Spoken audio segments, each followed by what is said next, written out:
ఈ సంక్రాంతి మొత్తం మన తెలుగు పరిశ్రమది అవ్వాలని మనస్ఫూర్తిగా కోరుకుంటున్నాను. అందరికీ డార్లింగ్, ఇందా మన అనిల్ చెప్పినా ఎవరు చెప్పినా,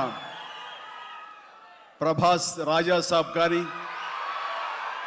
అన్నయ్య అంటూ ఆప్యాయంగా పిలిచే నా తమ్ముడు రవితేజ సినిమా కానీ, అలాగే మా ఇంట్లో సరదాగా తిరుగుతూ చిన్నప్పటి నుంచి పెరిగినటువంటి శర్వానంద్, నారే నడుమ మురారి కానీ, నాకు గురువుగా నన్ను భావిస్తూ నా శిష్యుడిగా ఉన్న నవీన్ పోలిశెట్టి, వీళ్ళందరి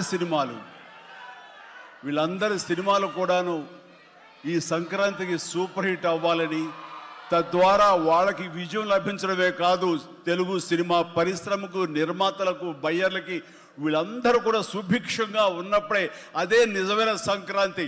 ఆ సంక్రాంతి కావాలనే కోరుకుంటున్నాం, జరుగుతుందని ఆశాభావన వ్యక్తం చేస్తారు. అది మీరు ఇచ్చి తీరుతారన్నటువంటి ప్రగాఢ నమ్మకం అయితే నాకు ఉన్నది. ఈ 2026 సంక్రాంతి తెలుగు పరిశ్రమ మర్చిపోకూడదు. అలాంటి సంక్రాంతి మీరు మాకు ఇవ్వాలి. ఎందుకంటే ఇక్కడ ప్రతి cinema comedy genre, family genre తోటి, ఎంటర్టైన్మెంట్ జోనర్ తోటి పర్ఫెక్ట్ సంక్రాంతికి వచ్చే సినిమాలు ఇవన్నీ, సంక్రాంతికి నచ్చే సినిమాలు ఇవన్నీ. కాబట్టి ఈ సంక్రాంతి అన్ని సినిమాలు బాగా ఆడతాయి అనుకుంటున్నాను. ఆడేలా చేసే బాధ్యత మీది. దయచేసి అన్న సినిమాల్ని థియేటర్కి వెళ్ళే చూడండి, థియేటర్లోనే ఆస్వాదించండి, అలాగే మీరు ఆశీర్వదించండి కూడాను.